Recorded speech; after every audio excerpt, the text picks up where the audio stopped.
You produce cereals which give you 83% of the calorie value to produce meat which gives you 17% of the calorie value. And if all Indians, Bharatiyas, tomorrow shift their eating habits, there can be no Bharat. This is the Newtonian falling apple facts, which are falling. We don't know how this whole nation is being sustained. And this is the Rishi-Krishi combination. The Rishis found out this secret, that without only by cereals. Another fact I must tell you, 1 kilo of meat gives 10 to 100 times more CO2 gas emission than cereals. 35% of the global CO2 gas emission, which is the biggest problem of the world today, comes out of meat. It's not that we are not meat eaters. We also enjoy meat. But we know how to enjoy it in a limited way, so as not to damage environment, so as not to damage our own agriculture, to ensure that all the people get food, the calories. Who found out this meat cereal mix? It is the Rishi and the Krishi combination. So this civilization was built up by Rishis, saints and seers, who gave us a philosophy, and the philosophy gave us the aim of life, and the aim of life gave us the lifestyle gave us the habits gave us what we need to eat and what we need to have, and if you disturb the philosophy, everything will get disturbed. There is an integrality. And because of this, our country remained an extremely peaceful country. I would like you to go, as soon as you get out of this meeting, go and Google a website, Power Kills. In that website, for the last 2,500 years, how human beings have massacred human beings all over the world has been listed, date-wise. How many people died? 1.2 billion people died in 2,500 years. You know, the only place where there was no killing, mass killing, was Bharat till the 13th century. This is an international research by Professor Al Ramal, who did this research for 33 years. He was a Hawaii University professor. Our non-violence was extended in every sphere. That's why we were non-violent amongst ourselves. If you are kind to the animals, you will definitely be kind to the human beings. That is the message that our rishis gave. And when you look at the idea of Ekatma Manavavada, you cannot limit it only to economics, trade, commerce, government, or government policies. The government is integral to the whole thing. Government is not the promoter.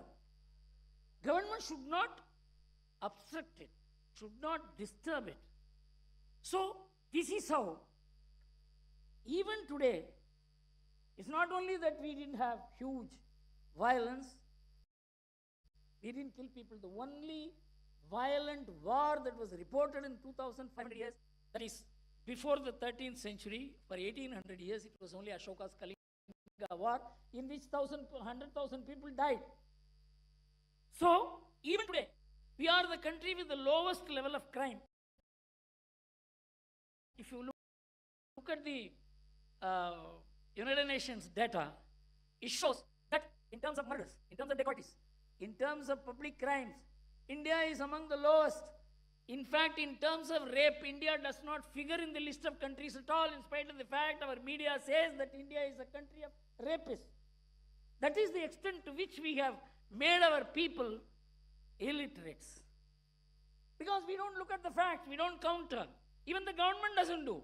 Because the government officials do not do. We need a totally different mechanism to present the Indian civilization to our people and to the world. These are all available. All the data is available. Now I will come to Deendayal ji. How he perceived this. He said that there was a disruption. One disruption was physical, the other disruption was intellectual. The physical disruption came during the Muslim period, where they disturbed the functioning society. The social order got disturbed.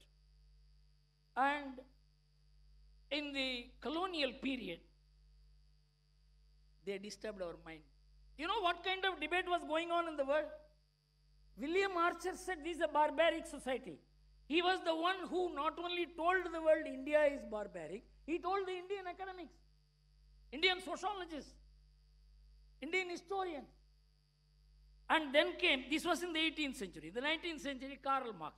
Karl Marx said India is a semi-barbaric society. He wrote 2 articles in New York Herald Tribune in the year 1854, before he wrote the Das Capital, where he said that India is a very peculiar country. It has a village republic that there is a least amount of exploitation in the society because the distance between the producer and the consumer is so little that there is no exploitation. But the problem is this country has not changed for the last 2,000 years. So, to change this, prepare this society for revolution, the British are doing the right thing by destroying the socio-economic base of India. And he quoted Goethe to say, it is a pleasurable destruction. The man never came to India. He never met any Indian. He never met any Indian literature. He spoke about India and he completely changed and confused the intellectual discourse of India. Then came Max Weber. Max Weber was the father of modern Western civilization. Because I don't want to go deep into it except state this because this will be undenied. Everybody will accept it. He said that every nation will develop. 2 nations cannot develop. The nation which follows Hinduism and Buddhism because they believe in karma and rebirth. India and China will never develop under modern capitalist conditions. You know, these 2 great people were, even today, it is they who control the academic mind of India. Max Weber and Karl Marx. That you are unfit for development, that you have to ignore your past. You have to become unlike what you are. A Bharatiya has to cease to be a Bharatiya to develop. In 1951, the United Nations set out a circular, which was accepted by the whole world, that if you want to develop, you have to give up your philosophy, your value systems, your way of life. Otherwise, you can't develop. That is how you are taught.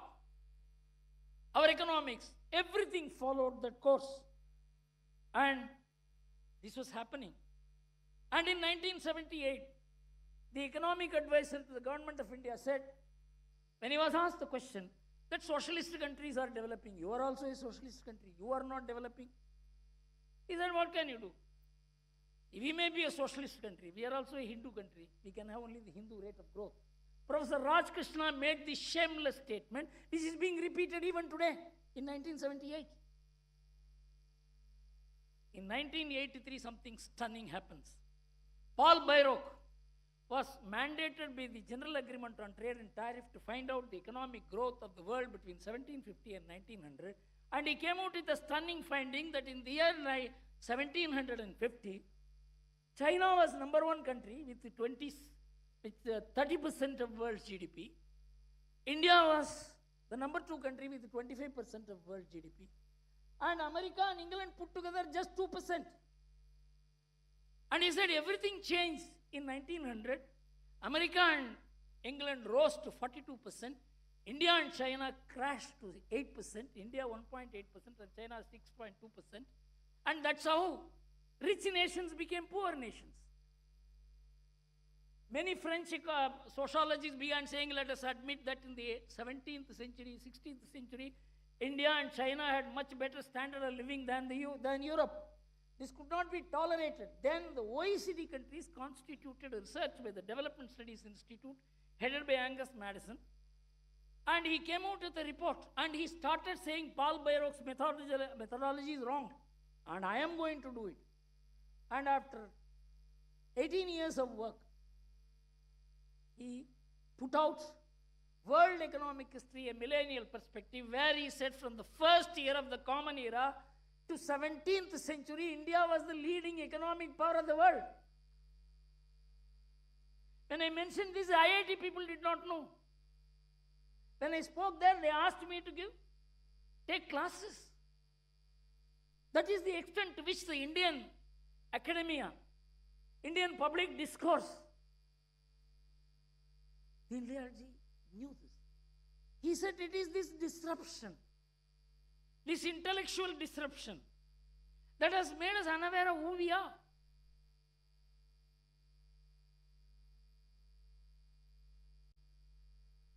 Then I will come to, you have this Integral Humanism, page 11, where Deendayal ji says, where should we start?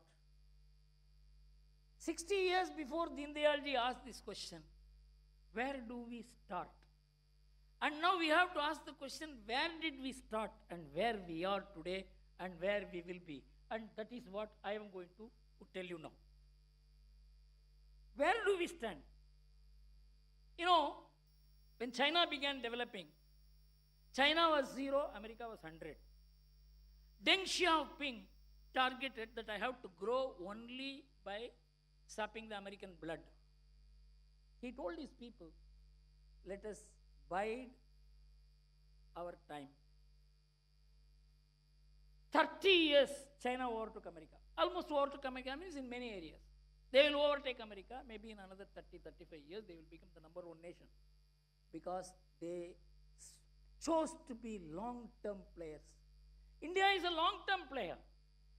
We should not compare ourselves on a day-to-day basis, decadal basis, yearly basis with the Western countries, which are short-termist. You know, after 2008 economic crisis, there were many researches why the American economy or the Western economy became weak, because they were short-termist. And so short-termist, overnight interest rates began deciding the mood of the nations. Quarterly results became more important. So they became short-termist, but we are long-term because our life has a beginning. We have a previous life also. We have a later life also. So our life has a longer idea. So we are a long-term society. They are short-termist, and we are always seen to be behind, but actually we will be ahead. I'll tell you how. Colonialism lasted for 200 years. Mercantile capitalism lasted for 100 years. Communism lasted for 50 years. Globalization lasted for 25 years. My colleagues in the Swadeshi Jagran Manch are there when we were talking in 1990s that globalization will collapse. We were called fools. We were called Neanderthal economists. Justice Jagdish Bhagavati, who was the economist, he told me, Gurumurthy were an economist, you can call me a Bharatanatyam dancer. That is the extent to which we were humiliated. Today globalization is dead because these are short-term approach to the world. A civilizational approach is a long-term approach. And this is what great thinkers did. And I am not saying Deng Xiaoping is a great thinker, but he understood the difference between the Chinese society and the Western society, and so he gave a formulation: let us not compare ourselves on a day-to-day basis or quarterly basis or yearly basis. Let us work. So our people are like that. Our lifestyle is like that. That is why we are savings-based. We spend less. Our women are the very, very important sources of economic well-being. This I have always said. In 2001, when I spoke to a group of Americans, I said, Indian economy is feminine in character. They will not waste anything. They will turn waste into wealth. Whereas America turns wealth into waste. See, two different paradigms. This is the substance. But what happened after Deendayal ji is important. Deendayal ji lamented in the same para, page 11, that we were fighting only for our survival for 1,000 years. So we have not been able to contribute to the world. This is because after Krishna and Kautilya, one Banabhatta came. I don't know how many people have read the Dharmashastra volumes of Bhandarkar Institute. Krishna said, you should treat the enemy like how he will treat you. When Arjuna was hesitant to hit Karna, he said, hit him. He said he cannot defend himself. He has no right to the benefit of dharma because he gave up dharma when Draupadi was being disrobed. Kill him. This is a new formulation. It was not there before. If you look at Rama, Rama told Ravana, you come back tomorrow. Krishna said, you kill Arjuna, you kill him. This was captured by Kautilya. The best description about Kautilya interaction with Alexander, you will be surprised to know, I got in Pakistan government's website. Pakistan government's website has a chapter called The History and Culture of Pakistan, which says, our forefather was Takshaka. Who is saying it? Pakistan government website. And Takshashila University was a great university. We promoted all the world leaders used to come and read here. This is where Kautilya taught. This is where Chandragupta Maurya, Ashoka were all students. Where do you find this? In Pakistan government website. I asked Mr. Ajit Doval, how is it that it is appearing? He said they have no other history to write. There that website says that Alexander came and there was an interaction between Alexander and Kautilya. Kautilya, simply because you have a huge army you cannot hit, you have to give notice to the other side. They may negotiate with you. They may not have a war with you. They may even surrender to you. He said, who are you? We have not known such a law. Then he ordered his arrest. Kautilya ran. Pakistan government website says Kautilya ran so fast he could not be captured. He went to the forest. He conceptualized that we have a very different enemy to face. Then in the Arthashastra, he advocated what is known as Lobha Vijaya, that you have to conquer. Previously, if an Indian king won, he has to hand over the kingdom back to the defeated king. Kautilya said, no, you have to seize that kingdom. You have to build an empire. You have to have a regular army. You have to have finances. Then only you can have an empire. Unless you have an empire, you cannot face the new enemy. 10 centuries, India had a very powerful Hindu empire till almost the 8th century. When Banabhatta came in the 4th century in Bihar, he said that our people began clashing, because when everybody had army, then we also began clashing. This Kautilya had made us violent. He is an adharmi. You know what was the consequence? Arthashastra books were burnt all over India. Only one copy escaped. That is in Tanjore. And that was gifted, Tanjore Maharaja Library. And that was gifted to the Mysore Maharaja Library in 1909, translated into English in 1913. That was the extent to which there was ambivalence in India about violence. Bharatiyas, Hindus, our saints and seers had always this ambivalence. How much violence we should allow? This will unnecessarily result in killing. And this course correction took place only because of two great individuals, one in the north, Guru Gobind Singh, and in the south, it is Chhatrapati Shivaji. They said you have to treat the enemy in the way in which they treat you. If Prithviraj Chauhan had done this in Delhi, we would never have become a lost nation. We excused him like we will excuse our own king. This is what Deendayal ji said as the intellectual confusion. And we have to get out of it. With the result, a 1,000-year strategic deficit was there in India, which was corrected in stages. You know, Bharatiya Janasangh was the only party which said we should produce atom bomb. Supposed to be blasphemous in India. Unacceptable. When we actually exploded the atom bomb in 1998, Bill Clinton said that a land of Gandhi and Buddha has done this. We were always a land of Gandhi and Buddha. Did you respect us? Did you give us value? Only the sound of atom bomb made India a country which the West accepts, because this is a world of power. We needed the grammar of power to handle the West, because West is very violent. As I said, R.J. Rummel said 1.2 billion people were killed. See how India has moved. 1971, we first proved. 74, we exploded the first atom bomb. 1998, the Pokhran atom bomb. 2016, the surgical strike. 2019, the air strike. Very different country. It is not, this is the country India Deendayal ji wanted. We have to go back to our, Guruji used to say Parakramavada. And we are a different country. Our ambivalence to violence and war has ceased. If there is bloodshed by you, we will shed your blood. This is what the Prime Minister said.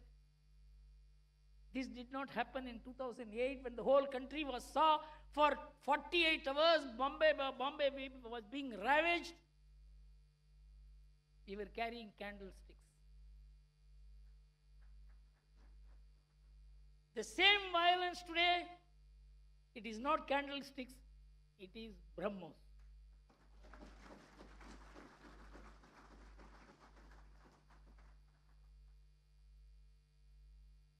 Finally, we have now moved far ahead.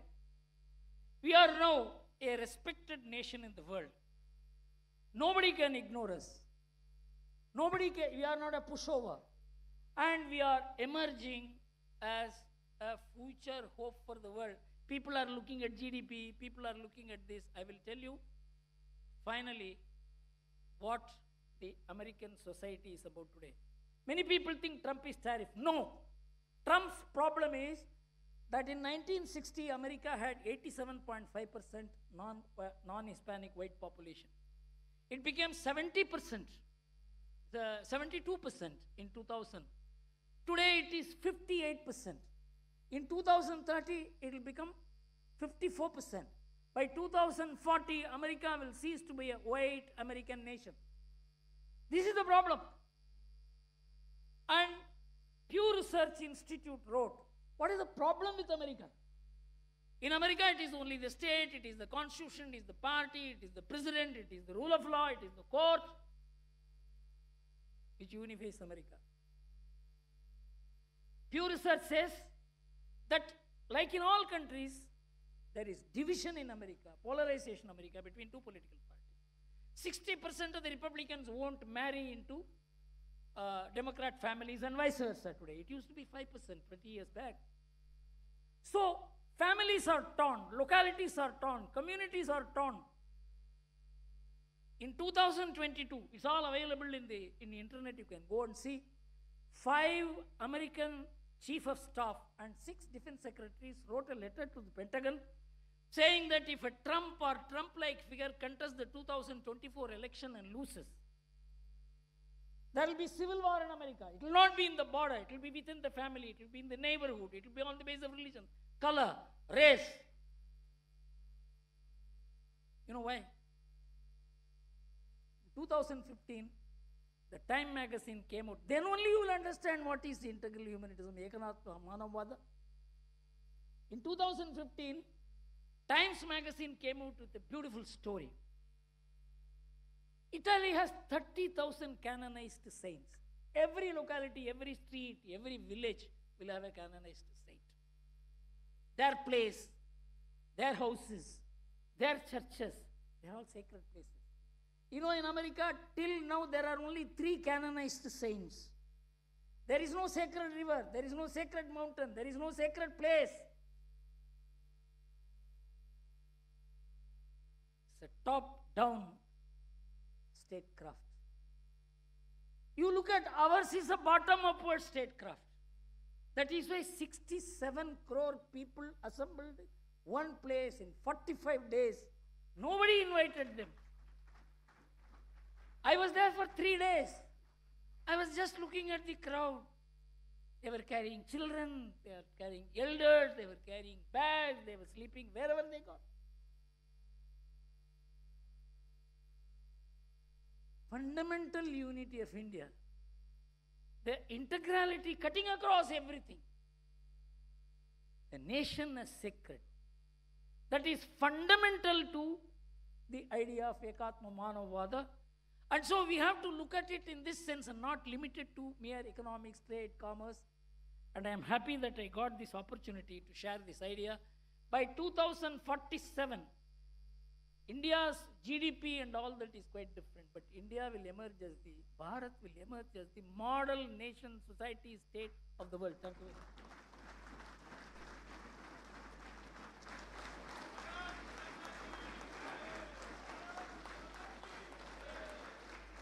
Thanks, sir, for such a thought-provoking address.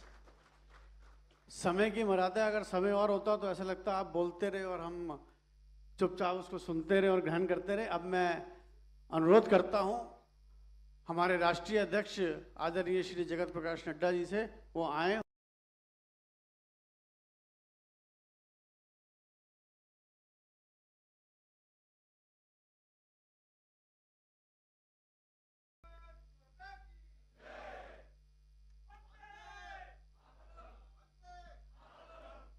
Bharat माता की, भारत माता की, भारत माता की।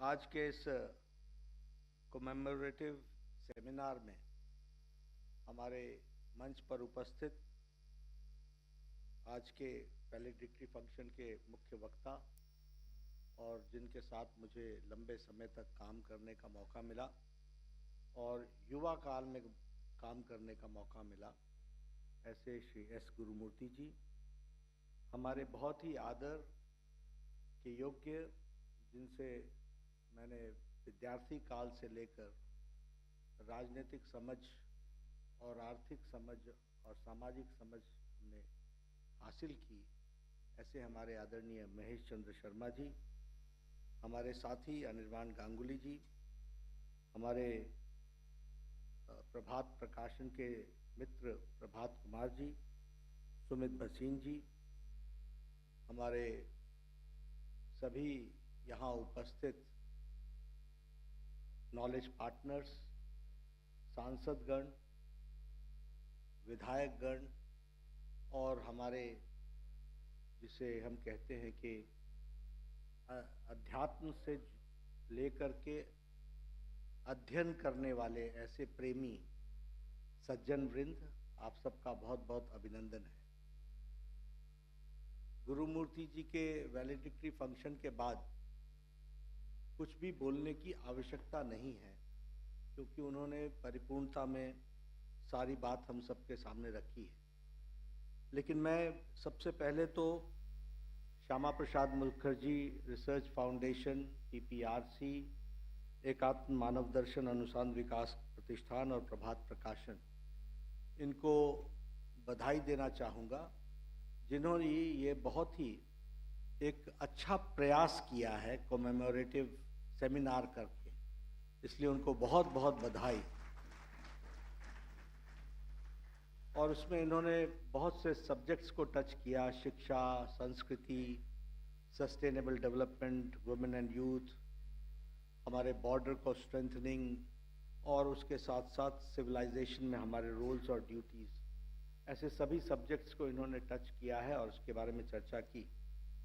मुझे यह भी अच्छा लगा जब विनय जी वे फॉरवर्ड की बात रख रहे थे तो उन्होंने इस बात पर जोर दिया कि इंटेलिजेंट क्वेश्चन के साथ साथ इमोशनल क्वेश्चन और सोशल क्वेश्चन और इसके साथ साथ हमारे जिसे हम कहते हैं कि स्पिरिचुअल क्वेश्चन, उस सब का समग्रता से विचार करने की आवश्यकता है।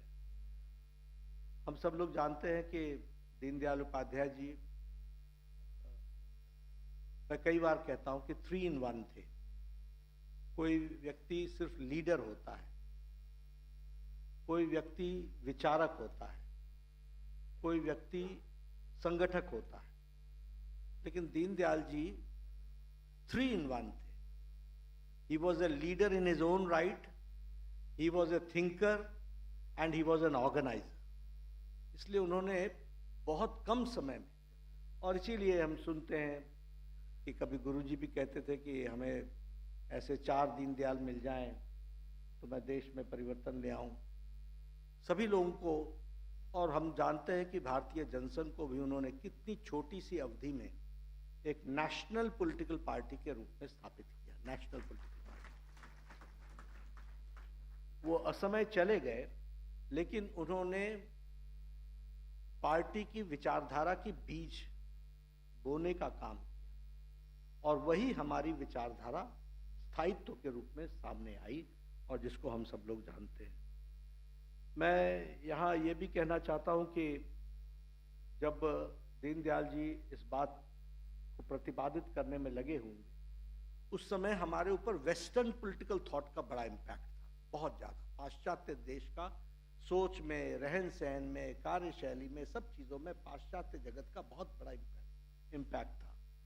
यानी अगर कोई विचार की बात की जाए तो वो सोशलिज्म हो, फेबियन सोशलिज्म हो, कैपिटलिज्म हो, कम्युनिज्म हो, ये सब विदेशी धरती से उत्पादित विचारधारा हमारे ऊपर डालने की बात। और ऐसे में दीनदयाल उपाध्याय जी ने कहा कि भारत को भारतीय सोच को प्रमुखता देकर के ही अपनी विचारधारा बनानी पड़ेगी और उसको आगे बढ़ाना पड़ेगा।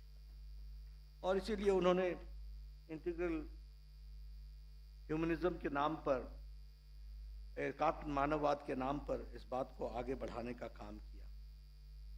मैं यहाँ ये भी कहना चाहता हूँ कि आज से 60 साल पहले 22 अप्रैल से लेकर के मुझे शायद 25 अप्रैल तक की बात थी, जब उन्होंने 4 दिन का व्याख्यान आइडियोलॉजी के ऊपर दिया था, और हम आज 60 साल बाद जब इस तरह के 2 दिन की विचारधारा के लिए ये कार्यशाला, ये सेमिनार ऑर्गेनाइज कर रहे हैं, तो मुझे लगता है कि बहुत सही है। और मैं फिर आयोजकों से और विनय जी से निवेदन करूंगा कि हम यहीं नहीं रुक जाएं कि सेमिनार कर दिया, बल्कि इसको प्रतिपादित करके इस्टेब्लिश तरीके से आगे बढ़ाने की आवश्यकता है और इसको रूप देने की आवश्यकता है। दीनदयाल उपाध्याय जी को बहुत कम समय मिला, बहुत कम समय, और उनकी सेवाएं पार्टी को भी बहुत कम समय थी, लेकिन उसमें ही उन्होंने विचारधारा की दृष्टि से, जिसको हम कहते हैं बीजारोपण करने का काम किया, और उन्होंने उसको इंटीग्रल ह्यूमनिज्म के साथ जोड़ा। गुरुमूर्ति जी ने आपके सामने बहुत सी बातें रखी, लेकिन एक बात मोटा मोटी अगर हम समझें तो भारतीय विचारधारा, भारतीय सोच, भारतीय इतिहास, भारतीय संस्कृति, भारतीय विचार करने की प्रणाली, इस पर दीनदयाल उपाध्याय जी का बहुत जोर था। हमारी परंपराएं कोई 2 दिन में नहीं बनी। हमारी परंपराएं हजारों साल के एक्सपीरियंसेस से बनी, और उनका राजनीतिक से लेकर के सामाजिक महत्व है, आर्थिक महत्व है। इसलिए हमको आर्थिक दृष्टि से भी अपनी सोच को प्रतिपादित करने की आवश्यकता है। हमको ये इतना बड़ा देश, अगर 140 करोड़ का देश है, तो इस देश को चलाने के लिए we cannot be a centralize system, we have to be a decentralize system. और इसलिए उन्होंने डिसेंट्रलाइज सिस्टम की बातचीत की। और इसी तरीके से अगर हम कहें तो इकोनॉमिक प्रोग्रेस को भी उन्होंने बल दिया। मूल बातें जो उनकी सोच में थी, जो आज हम देख रहे हैं कि world standards cannot be the standards which we have to adhere to, we have to have our own Indian standards, और हमें भारतीय स्टैंडर्ड्स के ही तरीके से चीजों को समझने की आवश्यकता हो। ये जब दीनदयाल उपाध्याय जी ने कहा था तो उस समय ऐसा लगता होगा कि शायद ये असंभव है, लेकिन आज मोदी जी के नेतृत्व में हम सारे पैरामीटर्स को इंडियन स्टैंडर्ड्स पर बना करके तैयार कर रहे हैं। ये परिवर्तन आकर के खड़ा है। उसी तरीके से उन्होंने स्वदेशी के बारे में कहा कि अगर हमको अपनी इकोनॉमी को रिकंस्ट्रक्ट करना है तो हमको स्वदेशी की तरफ जोर देने की आवश्यकता हो। और आज मोदी जी के नेतृत्व में हम ये कह सकते हैं कि we are now the 4th largest economy और हम आत्मनिर्भरता की ओर अग्रसर हुए हैं। स्वदेशी के तरीके से हम आगे बढ़ रहे हैं। इलेक्ट्रॉनिक गैजेट्स में हम 70,000 करोड़ का हमारा एक्सपोर्ट हो गया है। आज से 10 साल पहले हम 92% मोबाइल्स एक्सपोर्ट करते थे, इंपोर्ट करते थे। आज हम 97% मोबाइल्स भारत बना रहा है और भारत एक्सपोर्ट कर रहा है। ये सेकंड लार्जेस्ट इन स्टील हो गए हैं। हम टॉय इंडस्ट्री में, कभी हम गणेश जी भी चाइना से खरीदने लग गए थे, आज हम टॉय इंडस्ट्री में भी तीसरे नंबर पर आकर के खड़े हो गए हैं और ऑटोमोबाइल मार्केट में हम तीसरे नंबर पर आकर के खड़े हो गए हैं। तो एक तरीके से अभी ऑपरेशन सिंदूर की सक्सेस तो हमने देखी ही, ब्रह्मोस की हमने सक्सेस तो देखी ही, लेकिन हमारा डिफेंस प्रोटेक्शन 1.30 लाख करोड़ का हो गया है। ये भी हमको ध्यान में रखना चाहिए और इसीलिए हम हर तरीके से आत्मनिर्भरता की ओर बढ़ रहे हैं और उसको आगे बढ़ाने का प्रयास कर रहे हैं। एक बात दीनदयाल जी ने, मैं महेश जी हमारे, मैं जब विद्यार्थी था तो महेश जी हमारे संगठन का काम देखते थे और दीनदयाल जी पर उस समय से हम आपको अथॉरिटी मानते रहे हैं। तो हमारे यहाँ वामपंथियों का बड़ा प्रभाव था। तो मैं इनसे पूछता था हमारा इकोनॉमिक मॉडल क्या है, हमारा इकोनॉमिक मॉडल क्या है। और महेश जी हमको इकोनॉमिक मॉडल समझाया करते थे और उसमें भी उनका कहना था कि दीनदयाल जी के इकोनॉमिक मॉडल एक पार्ट है, अकेला नहीं है, it is just one part. लेकिन आज अगर हम बात करें, और उस समय जब हमारे को छात्र बोलते थे कि भाई तुम्हारा इकोनॉमिक मॉडल क्या है, हम बोलते थे बताएंगे बताएंगे बताएंगे। लेकिन हमें समझ में आया कि अगर इंटीग्रल ह्यूमनिज्म को अंत्योदय से जोड़ते हुए सबका साथ, सबका विकास, सबका विश्वास, सबका प्रयास प्रधानमंत्री मोदी जी के नेतृत्व में हुआ, तो ये इंटीग्रल मॉडल का इकोनॉमिक मॉडल है। इसको भी हमको समझना चाहिए। जो लोग आर्थिक मॉडल के बड़े चैंपियंस बनते थे वो दुनिया में बिफर गए। दुनिया में, प्रदेशों में तो छोड़ दो, भारत तो डेमोक्रेटिक कंट्री, हमने तो उनको डेमोक्रेसी में सरकार दी थी, वो तो यहां पर बिफर ही गए। लेकिन सही मायने में अगर हम कहें सोशलिज्म की बातचीत करें, अगर हम बात करें समाज की चिंता की बात, तो दीनदयाल उपाध्याय जी की विचारधारा से स्पष्ट था, अंतिम व्यक्ति की चिंता करो। वो कहते थे economy is not known by the top person of the at the top of the ladder, but the economy is known by the last man in the ladder, जो सबसे अंतिम व्यक्ति है। और उन्हीं की प्रेरणा से हम अंत्योदय की तरफ आगे बढ़े और हम लोगों ने अंत्योदय में कोशिश की कि हम लोगों को राहत दे सके। और सबका साथ, सबका विकास, सबका विश्वास, सबका प्रयास, इसके तहत आज ये सरकार काम कर रही है। मोदी जी के नेतृत्व में हम सब लोग लगे हुए हैं उस काम को करने के लिए। लेकिन जब हम गरीब की बात करते हैं तो सही मायने में गरीब का भला किसने किया? लोगों ने नारे तो लगाए, लेकिन 80 करोड़ की जनता को 5 किलो गेहूं, 5 किलो चावल, 1 किलो दाल देने का काम किसी ने किया तो प्रधानमंत्री नरेंद्र मोदी जी ने किया। और फर्क क्या पड़ा? फर्क ये पड़ा कि आज 25 करोड़ लोग गरीबी की रेखा से ऊपर आ गए। 25 crore people have come above the are in the category of above poverty line, जो बीपीएल थे।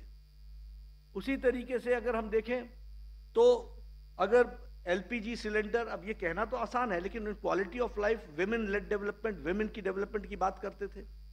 कैसा जीवन था हमारे महिलाओं का, हमारी बहनों का? उनको 10 करोड़ से ज्यादा को एलपीजी के सिलेंडर देना, ये भारत के परिवर्तन में, और इसकी भी प्रेरणा हम एकात्म मानववाद से जोड़ेंगे और इकोनॉमिक मॉडल से जोड़ेंगे और उसके साथ ही हम उसको जोड़ करके देखने का प्रयास करेंगे। अगर हम बात करें प्रधानमंत्री आवास योजना, आपने भी देखे होंगे, गांव गांव जाओ, कच्चे मकान, खपड़ैल मकान, आज आप धीरे धीरे देख रहे हैं 4 करोड़ पक्के मकान बने और इस 2029 से पहले 3 करोड़ और पक्के मकान मिलेंगे और उसमें भी 75% उसकी मलकियत महिलाओं के पास है, 75%। तो आप समझिए कि वेमेन के भी डेवलपमेंट है और वेमेन के डेवलपमेंट के साथ साथ वह गरीबों का भी डेवलपमेंट है। स्वच्छता अभियान, टॉयलेट्स की बात कीजिए, 12 करोड़ टॉयलेट्स बनाए गए।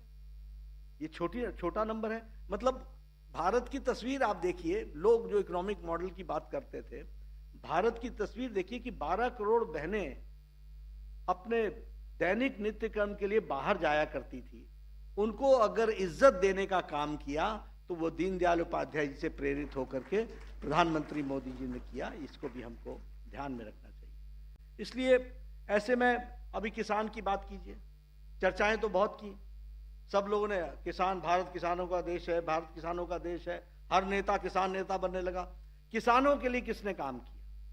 दीनदयाल जी से प्रेरणा लेकर के हमारे अटल जी ने किया और बाद में प्रधानमंत्री मोदी जी ने किसानों की तस्वीर और तकदीर बदली।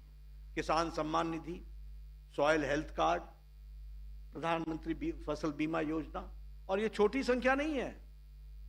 डिस्पोजल 1,35 लाख करोड़ है फसल बीमा योजना में डिस्पोजल। 36 लाख करोड़ रुपए है 19 इंस्टॉलमेंट्स में 9 करोड़ किसानों को सम्मान निधि देने का 19 इंस्टॉलमेंट्स दे चुके हैं। कभी सोचा था किसी ने कि इस तरीके से किसानों की सम्मान निधि दी जाएगी हर तीसरे महीने? और 19 इंस्टॉलमेंट दिया जा चुका है। 3.6 lakh crore has been dispersed.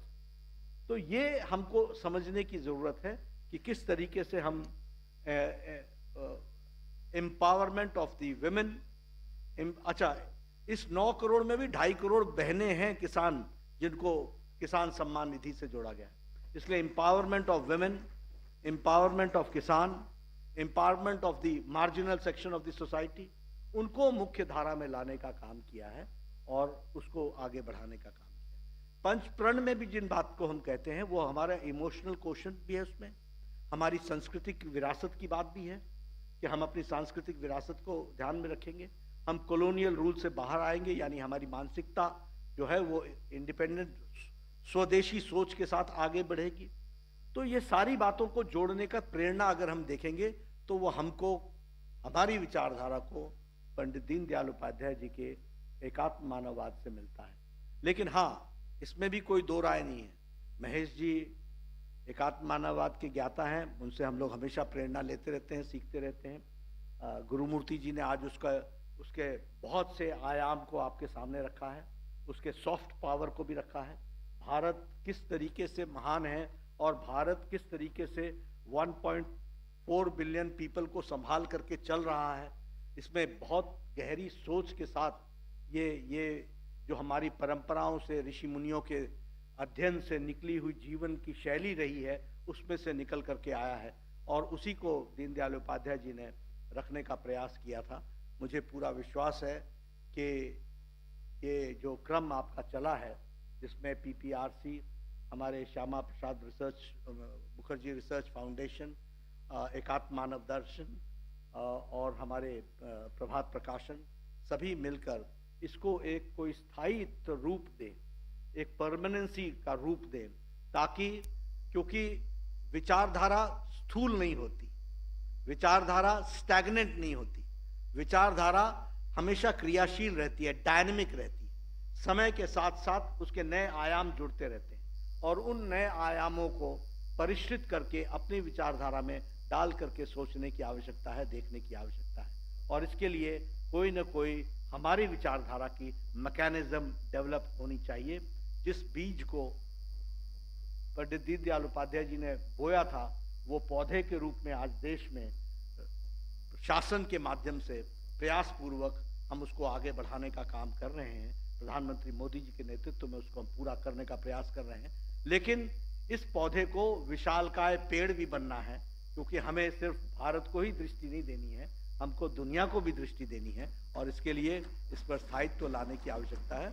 मुझे पूरा विश्वास है कि हम सब लोग मिल करके इसको आगे बढ़ाएंगे और मैं इस प्रयास के लिए फिर से बहुत बहुत साधुवाद देता हूँ, बधाई देता हूँ और गुरुमूर्ति जी के जो उन्होंने वक्तव्य दिया उसके लिए भी मैं धन्यवाद देता हूँ कि आपने जो मार्गदर्शन किया है उसको हम सब लोग अपने साथ समावेश करेंगे। धन्यवाद।